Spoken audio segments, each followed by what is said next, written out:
Hello, welcome to the interview here on France 24. Well, my guest today became one of the most prominent targets of the Tea Party movement when he became the first incumbent U.S. senator to lose a bid for his party's nomination in 2010. Now, through 3 terms as a Republican senator from Utah, Bob Bennett, who's in our studios now, welcome very much, garnered very high grades from his fellow conservatives for his opposition to abortion, except in cases of rape and incest, for his tough line on illegal immigration, and for his votes against proposals to expand government health care. But he was apparently not conservative enough for his Tea Party rivals, and that despite a warm endorsement from his friend and fellow Mormon, Mitt Romney, back in 2010. Join us today here in the studios. You may be out of politics, sir, but you are certainly still speaking out for the causes you believe in. You're still very close to Mitt Romney, you were telling me earlier. You think that Mitt Romney, you saw a sea change in that first debate, and you really think that Mitt Romney is on his way to the White House. What makes you so sure? Well, there's always the possibility he will lose. Let's not say that this is a firm prediction, but prior to the first debate, everything was going Obama's way. The polls were showing that it was tight, but with a slight edge for Obama, a stronger edge for Obama in the swing states that will determine who the next president is going to be, and a series of stumbles in the Romney campaign. Be honest about it. He said some things he shouldn't have said, or said some things he should have said but said them badly, whatever.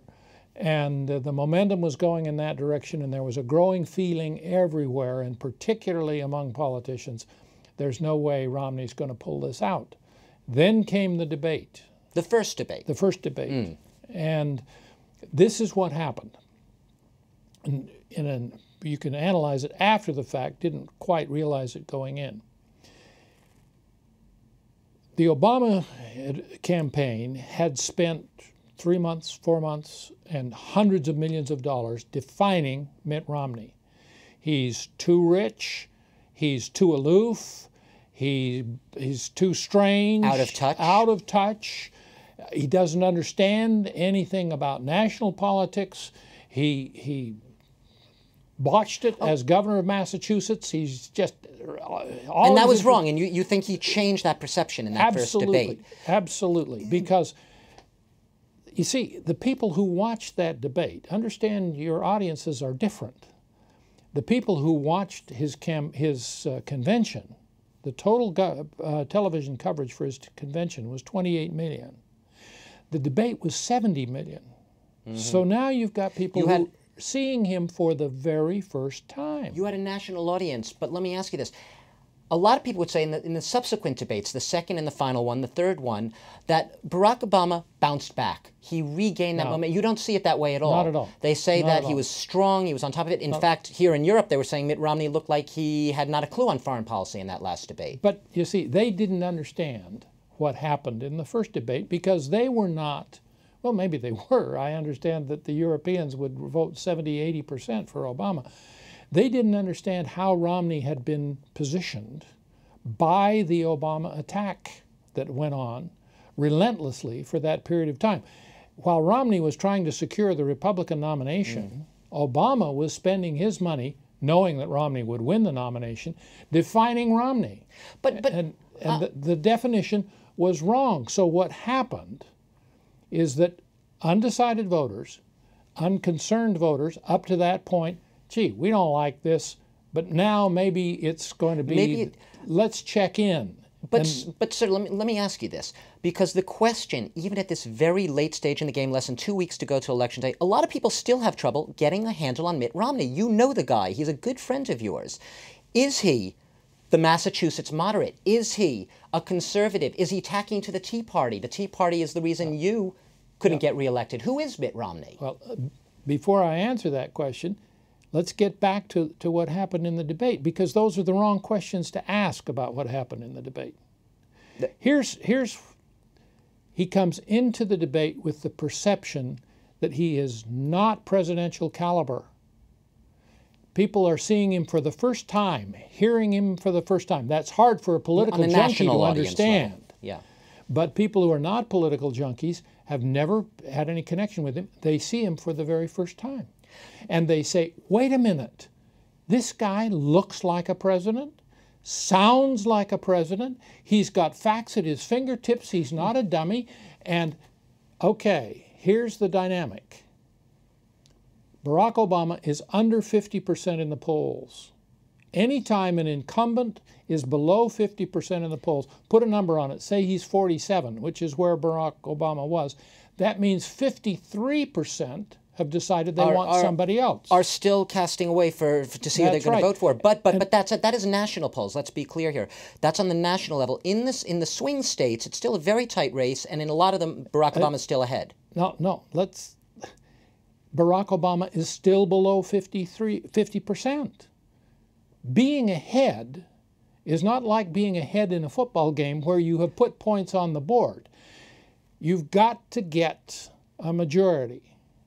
And if you are a known quantity and there are still a number of undecideds, they are still shopping around for somebody else. And Romney came across in the first debate as somebody they could buy as they shop around. Well, now, the second and third debates didn't change that perception of Romney, and therefore he's still viable. So he kept that momentum from the first debate, let's say that. Exactly. I'd like to just shift track a little bit because money has played a giant role in this campaign. I think no matter what you think of the role of the super PACs that can spend unlimited as long as they're not tied to any campaign specifically, that's played a gigantic role. And a lot of people say, Romney's money's come from the billionaires. Obama's money's come from the grassroots. That's still the basic model of fundraising in this campaign.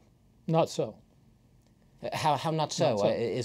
If you look at the super PACs that are supporting Obama, they come from just as many millionaires as the super PACs. Well, Obama's been forced, people would say, to schmooze with the billionaires in order to raise money. Well, it's not his natural instinct. Yes, it is. This is what an observer might say. Yeah, it is. His natural instinct is to do whatever makes the most sense for him to do, and this makes the most sense. Let me just ask, devil's advocate here. Yeah. We remember the 47% comment, whatever you want to make of that, and however you want to accept that. A lot of people look at Mitt Romney, and people, especially people who are critical of him, and say he really looks at home with the money crowd. He looks at home when he's speaking to those hedge fund guys and those big money guys. That is his natural constituency. Go back to 2008. Where were all of those people in 2008? Well, they weren't behind Mitt Romney. They were all behind Barack Obama. No. Yes, they were. Barack Obama, though, was the first campaign in history they say was the most racially diverse in its fundraising campaign. Look, number one, the super PAC thing has been distorted in terms of where it comes from. The big individual contributions that can produce a PAC all predated the Citizens United decision. Which was 2010. They were available to Barack Obama in 2008.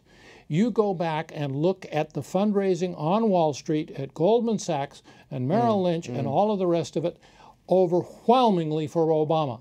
Okay. And he looked very comfortable schmoozing with the hedge fund But now guys. It's overwhelmingly for Mitt Romney. And the question I'd put to you is that this Supreme Court decision has perhaps exacerbated the role of big money. I doubt it that much. You've said that paid speech is free speech. That was the Supreme Court's, and you stand by that position. That's correct. Let me ask you though. Okay, free speech equals paid speech, but doesn't that essentially mean that the more money you have, the more free speech you can buy?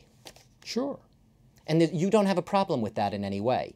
Because that's basically attaching a monetary value to speech. Well, number one, it's not Citizens United that made that decision. It goes all the way back to the Supreme Court decision in Buckley versus Vallejo, when they struck down the Watergate reforms, so-called, where they said you cannot use your own money. They said to Mr. Buckley, you're running for office and you want to buy an ad, and we're going to say you cannot buy an ad above a certain level. You cannot spend above a certain level, even if it's your own money. There's a precedent. But that's what has happened there. But both candidates, I agree with that. Both candidates have foregone public financing in this campaign. That's correct. And would you agree? As they did in 2008. As they did in 2008, perhaps that's as a result of the 2010 Super PAC decision. No, they have no choice. They can't do something in 2008 as a result of a 2010 decision. But the fact that they could have changed their minds, they could have accepted. No one can afford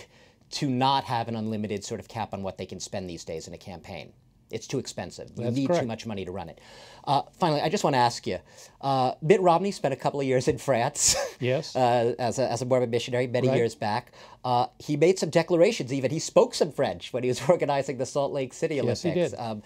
I assume that would be political poison today. You can't speak French as a U.S. politician. I don't think anybody cares. Yeah, so if you were still in U.S. politics, would you tell people you were on France 24 right now on France 24 doing this interview? Sure. There would be no problem with that. No problem there. You're on that French socialist station. Yeah, no, that wouldn't bother me at all. What do you think in general? Europe, Greece have been sort of taboo poison words in the campaign and the debates. They've been used in a very derogatory, almost pejorative sense. Right. What do you think of France's president? There's a socialist president here right now. Frankly, I haven't looked at his record that well. I simply don't comment on French politics. Fair enough. I don't understand. And I guess you could argue that Barack Obama's go-to person is Angela Merkel in Berlin anyway right now. Well, yeah. Bob Bennett, I'm sorry, we are going to have to leave it there. We've unfortunately run out of time. But former U.S. Senator from Utah, thank you so much for coming on our set today and talking a little bit about your friend Mitt Romney. And you'll be watching this campaign, and you still say he has a very possible road to the White House on November 6th. Right now, the wind is at his back. And to your earlier comment, it's not only happening nationally, it's happening in the swing states. All around. And I think if we follow the historic pattern, the undecided voters, that small sliver, they will break for the challenger. They almost always have in the past, and if they break for the challenger this time, Romney will win.